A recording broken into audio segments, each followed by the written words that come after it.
Hour 2 Overdrive continues, brought to you by FanDuel, bringing you everything from the opening line to the final score. Steve Phillips later in the hour. Mike Johnson will join us here in a moment. Leafs Rangers tomorrow night.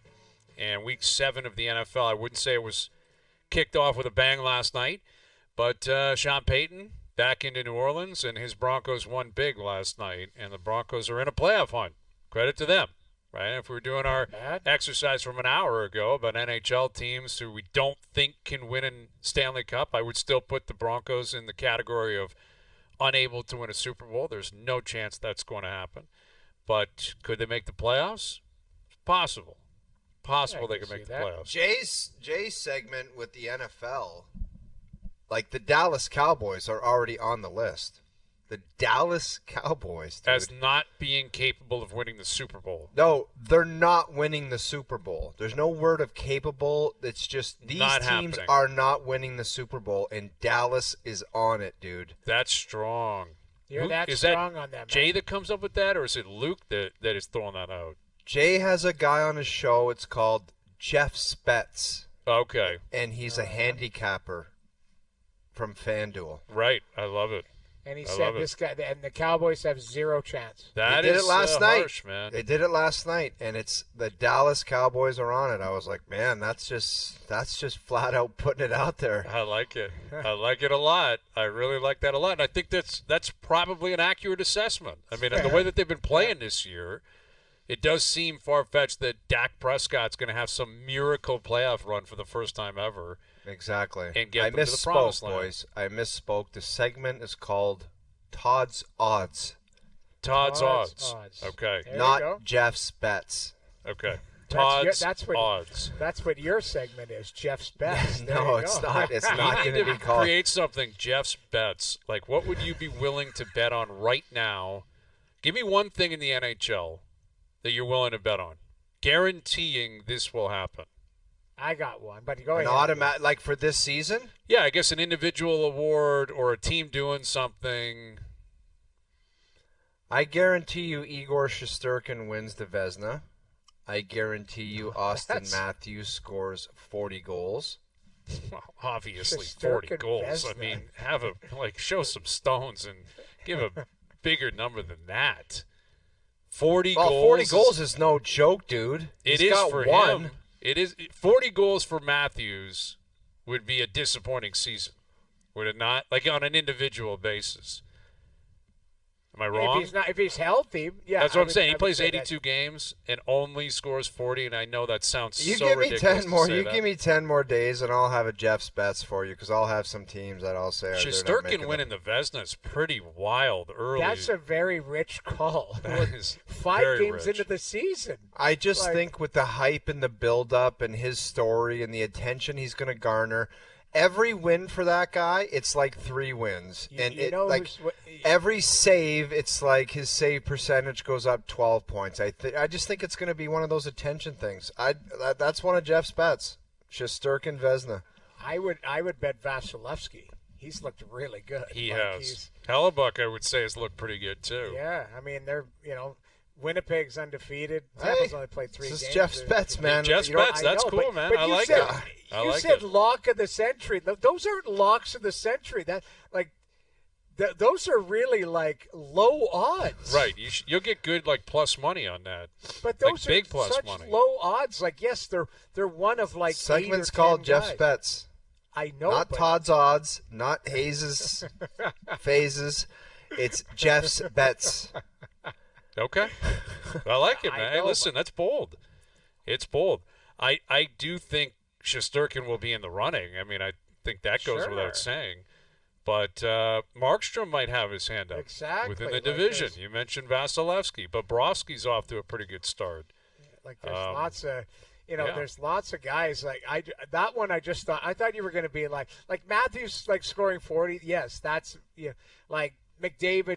Top 5 scoring. Like those to me would be with health if guys are healthy. Mm-hmm. Those are kind of what I was one of leaning Jeff's towards. bets is not top 5 in scoring. McDavid, number 1 on Jeff's bets. Connor McDavid leads the National Hockey League in scoring. Leads. Yeah, I think that's a safe bet. You'd have to maybe is pay it? some juice on that. Yeah, he's won the Art Ross how many years in a row? Yeah, but I just deal with it right now, Hayes. All right, give me a Leaf one. Give me a Leaf one that let's take Matthews for the Rocket out. Give me another Leaf-related, maybe award or something. Jeff Spetz, based on the Maple Leafs, that isn't Matthews will win the Rocket or Matthews will score a certain amount of goals. Award? I don't know about award. Well, I got one for you. Jeff Spetz. All right, Noodles, you get in there. What do you got? Well, maybe Craig Berube is Coach of the Year. Maybe. That's a good choice. Maybe the Maple Leafs play in round 3 this year. Okay. You're sniffing out a 3-round run. Locks. I thought you said locks. Guys, Jeff Spetz has got to be figured out. It's about value. Mystic Mike's on the line right now, and I think he's loving this segment. I'll bet you Mike Lane's watching this saying Jeff Spetz and Mystic Mike, we got to mash these together for Leaf games. Mystic Mike hates Jeff Spetz. He does. All right. Here he is, Mystic Mike, joining us here on the Maple Toyota Hotline.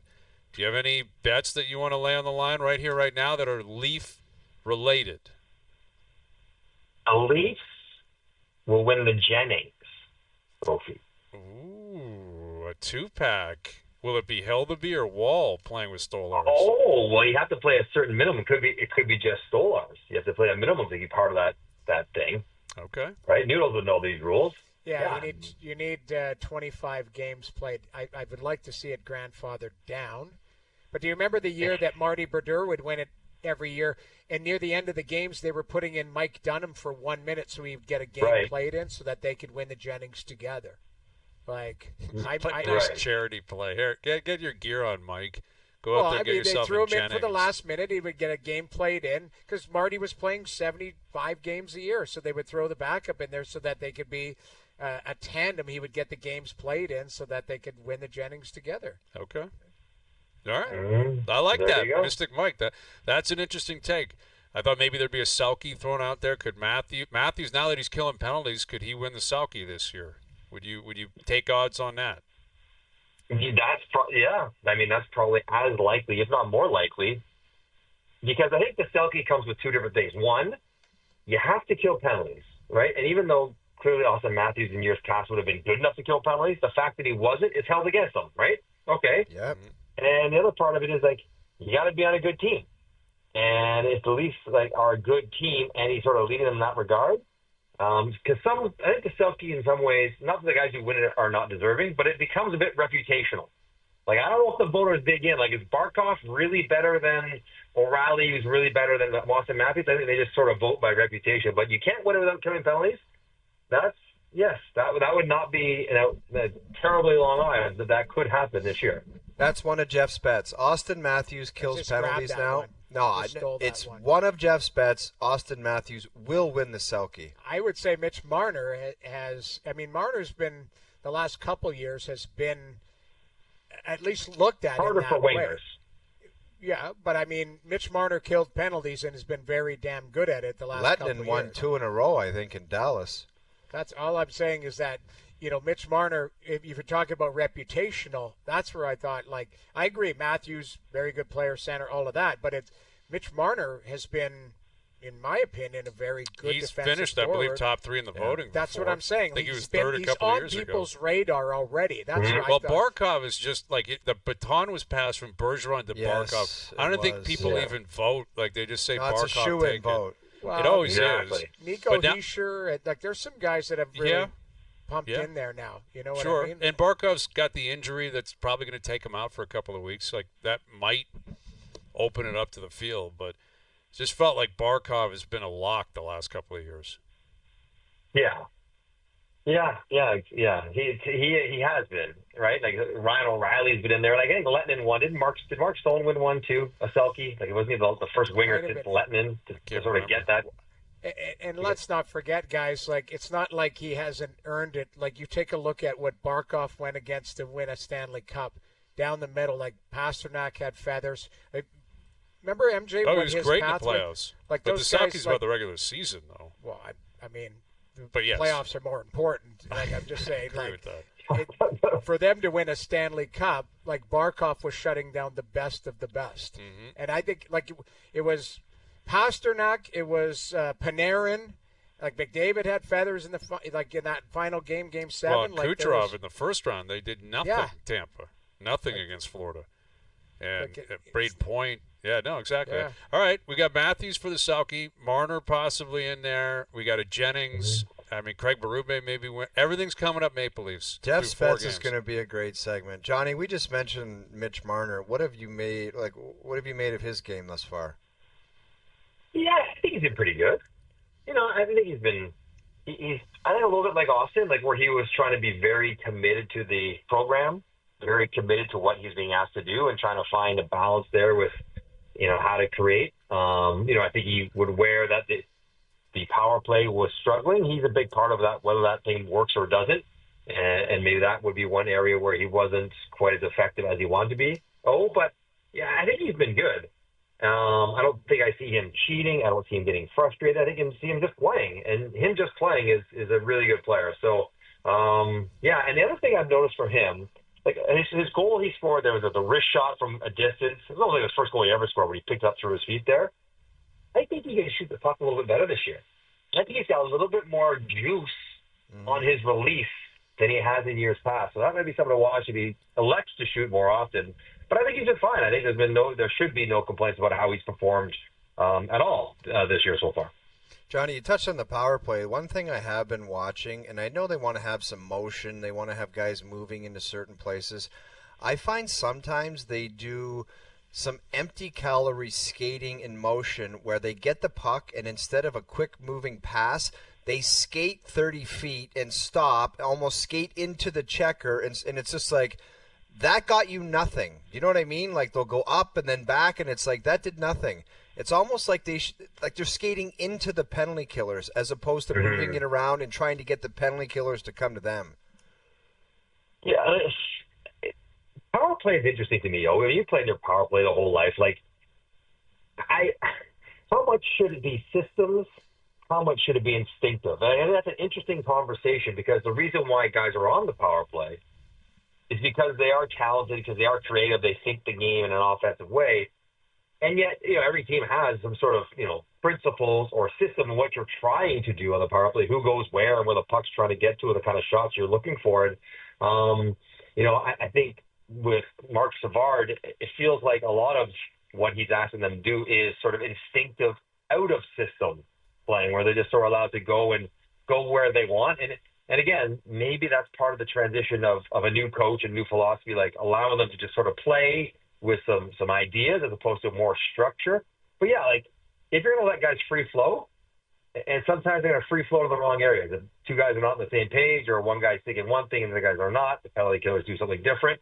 It can work out that way, but I do think that is an interesting conversation. I think, Tampa, who's Edmonton, teams that have had really good power plays, like Toronto for a long, long time, they are both, structural and instinctive, and trying to find that blend is what Edmonton maybe switches positions as much as anybody on the power play, and they've been, the best in the league the last 3, 4, 5 years. So, yeah, it may look like that sometimes, but I think that may come with the territory of allowing guys the creativity to do what they think is appropriate in that moment.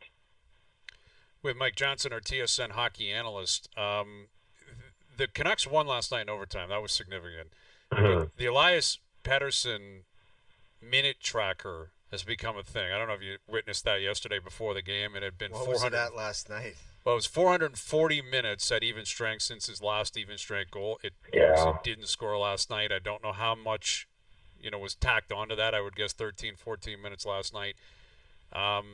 This is getting pretty wild with Pettersson because the contract, and I just, I don't see how he's going to dig himself out of this with just a goal. I mean, that would allow him to breathe easy. But that market is pretty on edge right now when it comes to Pettersson in particular.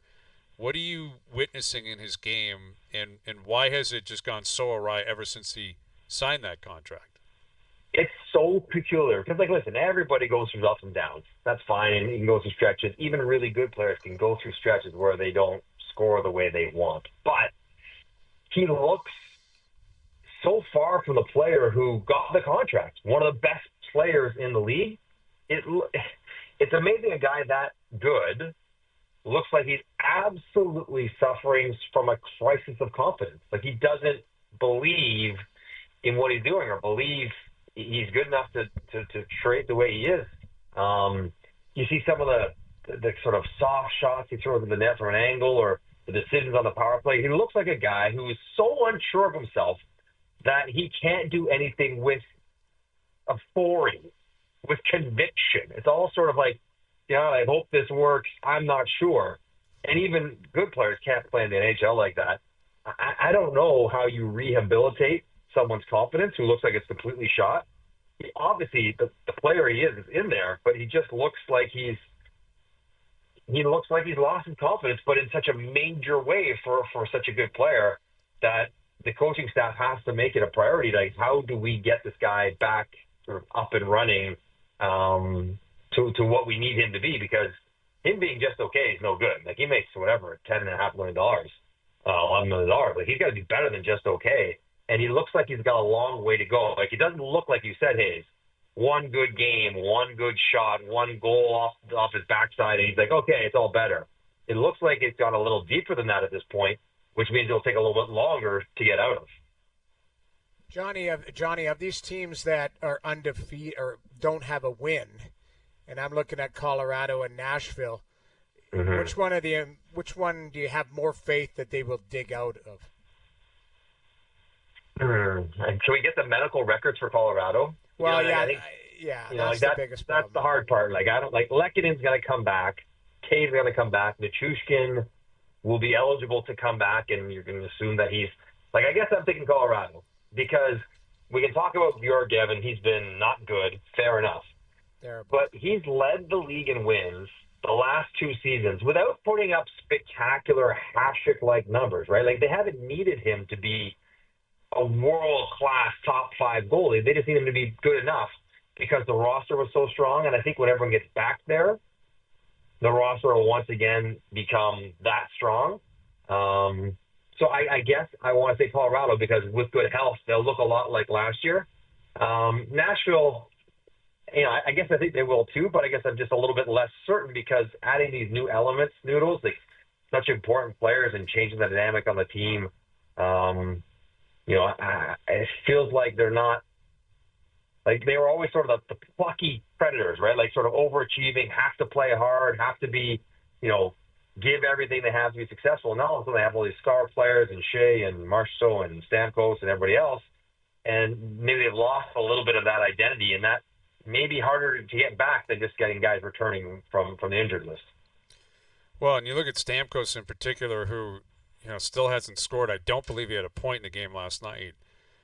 That, what we just said about Pettersson, this is a different beast because he's in a new market. But, at what point do you concern yourself with, I hate to throw this out, like the Jonathan Huberdeau scene where come on. No, but let me finish. Huberdeau, the Huberdeau analogy, I think, flies here because Huberdeau, his heart was in Florida. He didn't want to leave. I don't believe Stamkos wanted to. We know he didn't want to leave Tampa. He didn't want to leave. Like, at what point do you get concerned that there is a Huberdeau element to this, that he's like, I had to leave, and now I'm in Nashville, and I'll try to make it work. But he's watching Tampa, and they're dancing and picking up points, and Kucherov's going to end up with 75 goals this year. Before you answer, Johnny, Huberdeau got traded. Stamkos, if he wanted to stay at Tampa Bay Lightning, there was an opportunity for him to stay. For what money, though? Would he be happy with it? It was not the money. It was not the money that he sees it, though. They forced his hand. He didn't have a choice. And, of course, he could have signed for $1 million, sure. But he would see it as I was forced out of there. They didn't want me there. They kicked me out of that team, and it hurt. And so I think it's worse than Huberdeau. Huberdeau at least can say, by the way, they didn't unreal. offer the guy $1 million. Wow. I'm sure they offered him something, but like Huberdeau, they had a couple different offers to him that were like, "Do you want to stay? We can do it for that." And he said he had a number in his mind, and it was like $33 or $4 million that he wanted to shove in his jeans, and Nashville was willing to give it to him. So I do understand where you're comparing, where his heart's still there. But if his heart was really in Tampa, he could have stayed at Tampa Bay Lightning. That's my only point. But, Johnny, what do you think about the incredible comparison this gentleman just made? Yeah, well, So I think both sides are true. What you are saying is true, right? He could have made a different decision. He could have been where he wanted to be. But what Hayes is saying is also true because he doesn't see it that way and he doesn't feel it that way. He feels like he got punted because in his mind he did, even though maybe, literally it didn't go down quite that way. And so that's not – listen, I'm not suggesting for a second. It seems so early to do Huberdeau comparisons, but there is something to – I don't know how long it takes you to get over the hurt of not being where you want. And everyone's different. And I imagine if you give as much and as long as Stamkos did to Tampa, city, organization, team, all the rest of it, it probably takes longer. Now, he's good enough that, him being pretty good, should be a good enough player. But, yeah, I think there is something to that. And if it goes on for the month of October and into November, then you start thinking, okay, wait a second, what are we seeing here? The other part about it, Hayes, beyond the emotional triggers that he may be sort of working through, watching the highlights every night as Gensel slides the other one to Kucherov on the back door, you're like, cursing, you know what I mean? Like, that would sting, for sure. But the other part of it is, who is Nashville's, before Stamkos arrived, who's Nashville's best forward? Forsberg. Yeah. Where does he shoot? Right. Where does he like to play on the power play? Where Stamkos plays. And they run in Marshall. Where does he shoot? Right. Where does he like to play? On that offside. They got a lot of intricate parts that got to move into important positions and work itself out. And there's that to consider as well, where you're changing Forsberg, one of their best players, maybe out of his power play local position to try to accommodate Stamkos. So there's some of that going on as well as the emotional baggage of trying to get going in a new team and the pressure he probably feels to get going and also to show Tampa that they were wrong for their decision. I'm sure it's all sort of milling around in his head as he's playing these first few games. That's right. I'm going to mold this take, and I'm going to have it ready for Monday. You better watch Stamkos. yourself. You better watch yourself. This feels like one of your hot takes on sports. I'm gonna pitch it to Jay, and I think I'm gonna bring that on Monday. I think I'm gonna have a Stamkos Huberdeau board built. I'm gonna have it all done up. I'm just gonna mold this. I'm on O's side with this because my understanding, again, we're not privy to the nitty gritty, but he could have, by all accounts, probably could have signed a 6 or 8 year deal at a lower number, and he'd be there for a lifetime, and that would be it. There's two different options for him. There's two different options for him, and he took the Nashville option, so he could have stayed. So it's his choice. Now, listen, Nashville's a great city, and they are 4 games in. They are not 12 games in, and I think that's a good enough team. But, Johnny, you make a great point. Like, Philip Forsberg is the guy. I don't know if you haven't watched the Prime special or not, but one of them was on him. It was really interesting to watch him. He's a lot grittier than I thought he was. I didn't know he was so hurt all last year. Yeah, I had no idea. Bad ankle and played through it, and this is I respect him a lot, but he plays hard. But he's the guy. He's the trigger man on the power play. Like, they've got to find spots for Marchessault and Stamkos to settle in. I think they will. I think they're a good enough team, but 0-4 is 0-4. You're looking at the standings; they haven't won a game yet. That's really the reality of it. Here's my other question for you, Noodles Hayes. Is Stamkos at this point in his career an elite level centerman? Not 5-on-5. He's not. Well, because they've been playing him at center a little bit, and I think that's another part of the discussion. He's an elite level finisher. We know that power play, whatever. But at 5-on-5, that's also part of the discussion.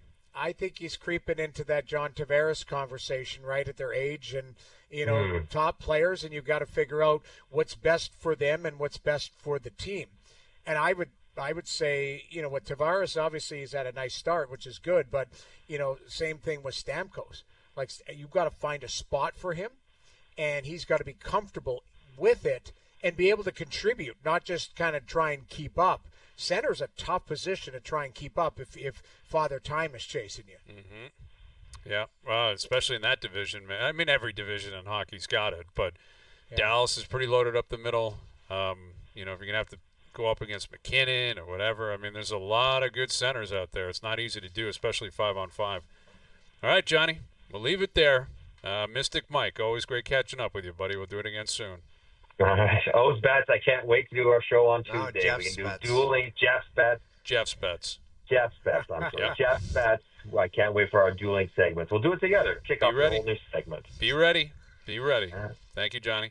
All right, boys. Mike Johnson joining us here on the Maple Toyota Hotline. Check out Maple Toyota's huge truck and SUV lineup, including Tundra, 4Runner, Highlander, and Grand Highlander in stock and ready to deliver. Visit mapletoyota.com. All right, Jeff's Bets becomes a thing. And we're stealing a bit from Todd Furman and Jay Onright and their whole crew. NHL teams that are out of cup contention cannot win. We're going to do that. We got to throw in a wrinkle where there can be possible transactions where we can move a team in and out. Fluctuating like a moving target. Well, it's not a guaranteed thing. Let's say you throw the Buffalo Sabres in on Monday, which most likely by their record you're going to be doing. Mm-hmm.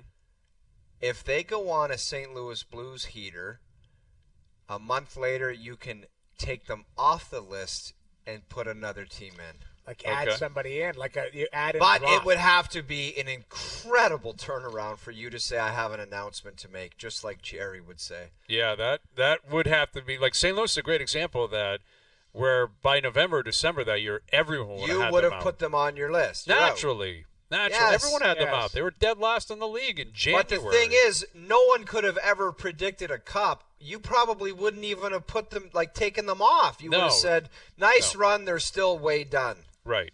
Yeah. I think people were doubting them almost all the way up until they got to the Cup final. There was still some doubt on whether or not they could pull that off. All right, Steve Phillips coming up on what he saw last night in Cleveland, what he makes of the Mets being down 3-1, how good Shohei Ohtani has looked in his playoff debut. And Luke Wilson, Al's brother, still to come. Dear Hazy be in an hour. Overdrive continues. TSN 1050 and on TSN 4. All right, Al's brother coming up in about a half an hour, and Luke will also be a part of that segment. So we look forward to Al's brother joining us with Luke in about a half an hour. Hayes and Bro currently +1 on the season and above 500 on our picks and feeling good and cruising into a new weekend. So we'll catch up with the boys in about a half an hour. Dear Hazy B in about an hour.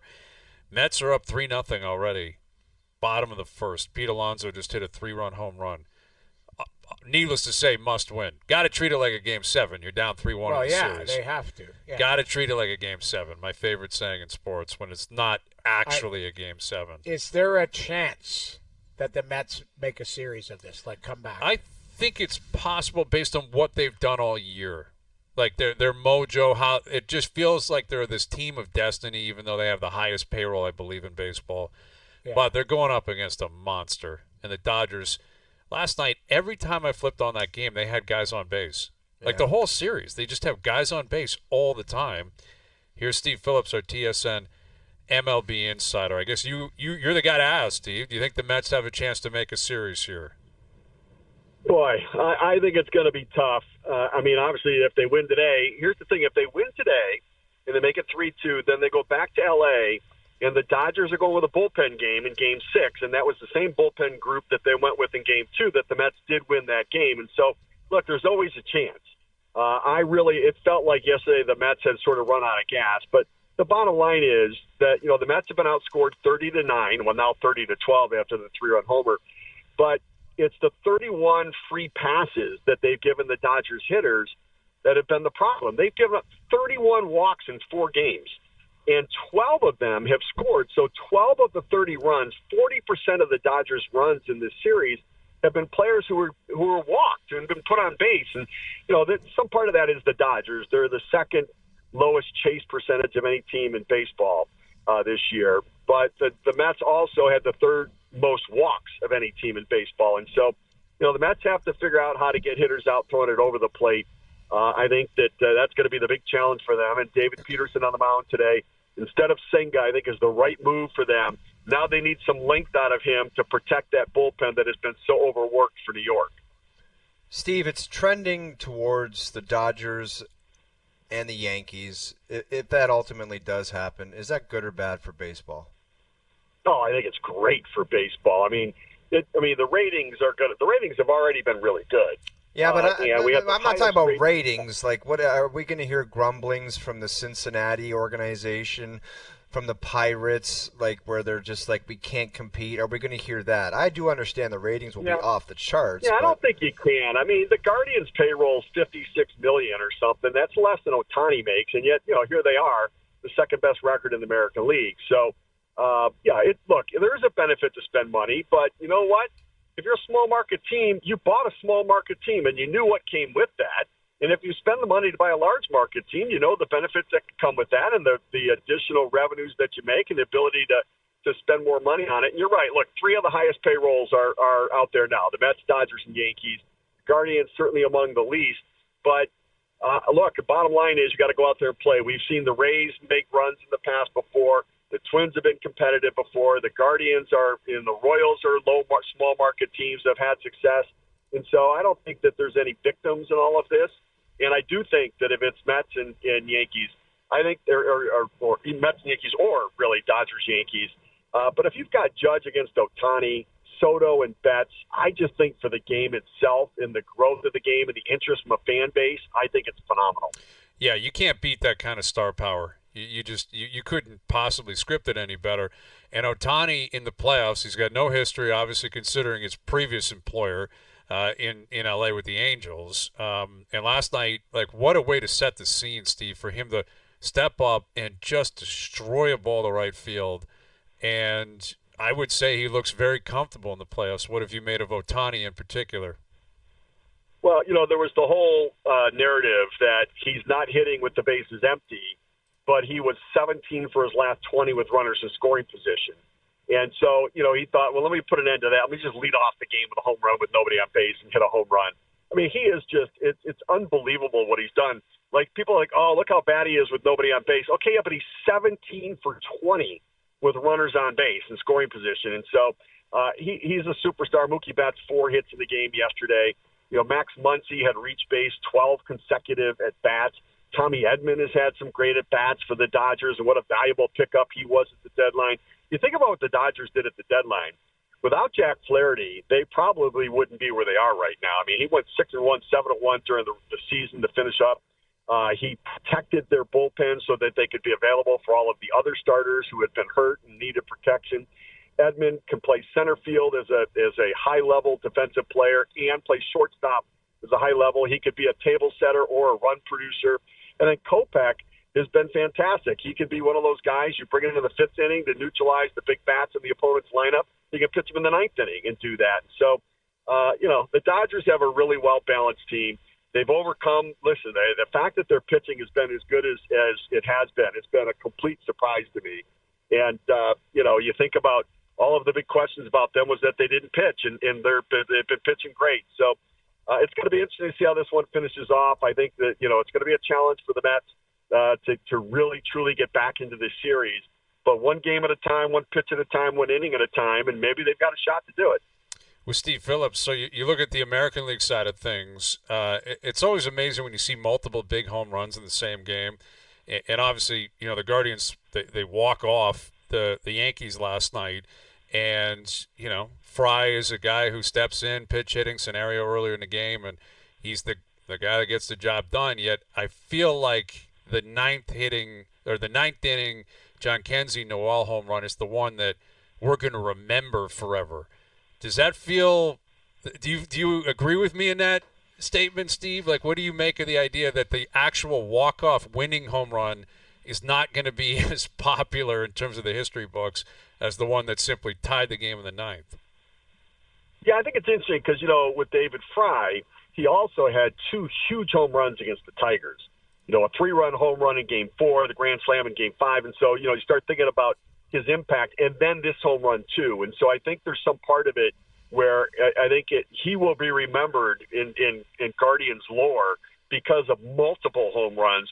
But that Jhonkensy Noel home run, absolutely unbelievable. And in response to, the Yankees coming back from 3-1 down, Judge hitting the 2-run homer, Stanton putting them up 4-3, then the tack-on run they added in the 9th inning. And so you look at it overall and think, the dramatic turnaround of events. It went from a 91% win probability for the Guardians to a 95% win probability for the Yankees to 100% win probability for the Guardians. I mean, it was such a dramatic turnaround in such a short period of time. It was, I mean, that was a game for the ages. I don't think there's any question about that. That game will be one that will be remembered forever because it was absolutely stunning. Yeah, it really was. And now Cleveland, at least they can puff their chest out and say we're in it. They haven't lost at home yet in the series. They're up 2-1 going into Game 4 tonight. How would you handicap Cleveland's chances of not only winning tonight but actually winning this series? Yeah, I don't love the matchup for them tonight. Gavin Williams, their young starting pitcher, is 0-7 with a 6.55 ERA at home this year. Luis Gil is, a potential Rookie of the Year candidate in the American League. And, with where the Guardians are, it was dramatic last night for sure. But, teams that are in their position that lost the first 2 games on the road, that won Game 3 at home, they've only gone on to win the series 10 out of 36 opportunities. And so only 28% of the time. And so, things still favor the Yankees. And it may be better for the Yankees, too, that they didn't sweep, so they weren't sitting around for a while. I mean, again, we know if both series go 5 games, then we will start the World Series on Tuesday instead of on Friday. But if that's not the case, and say the Mets win today and it's going to go 6 games in the National League, then the World Series is Friday. The Yankees don't want to just sit around. And so, yeah, it's not good to lose, but you also want to be able to stay sharp and fresh and not sit around and get cold for a few days. And so I just think it's been such an intriguing playoff. There's been so much drama in all of it, so many great storylines in it. And just when you think you want to discount teams and think they're done, the credibility they have, the guts that they have, the grit that they have, the resiliency of the Guardians, the resiliency of the Mets has continued to show through. Enjoy the games tonight, Steve. Great catching up with you, buddy. We'll do it again soon. All right. Thanks so much, you guys. Have a good weekend. Steve Phillips, our TSN baseball insider. Again, Mets are up 3-1 now. The Dodgers have already tacked on another run at the top of the second, and they've got a bit of a rally going in the second inning. So it wouldn't shock me if the Dodgers won that game. Yeah, they'll put them to bed. It takes a lot of stones to pick up that win because you're going back to LA with the likelihood of getting pumped, and it's like that's where the stones comes in. It's like you got to know you're getting on a bird and you're going all the way there to possibly get pumped. So how bad do you want to do that? Let's see what you got. We'll see what kind of quit they have or what kind of resilience they have. Exactly. And LA's red hot right now. I love it, though, when, this is where if we had behind the scenes, you could go, all right, give me your computers. Let's check your cookies or whatever it's called. Your kind history. of Google search are we talking about? McDavid did it last year. McDavid did it last year. He's like, we got to drag him back to Alberta. Mm-hmm. Knowing they could go back to Alberta, win, and then get their ass kicked in Florida, and they did it again. Like, that's good stuff, man. That is, man. And, again, the Mets are off to a good start. We'll see what comes of it. But, yeah, I would guess someone on the Mets had a, what's happening in Vegas this weekend search, or what's happening in South Beach. DJ's what kind of DJ is happening at this club on Saturday night? 100%. Yes. Yeah. All right, Luke Wilson in about 20 minutes. Dear Hazy V coming up. More into the Leafs-Rangers tomorrow night as well. OverDrive continues. TSN 1050 and on the TSN app.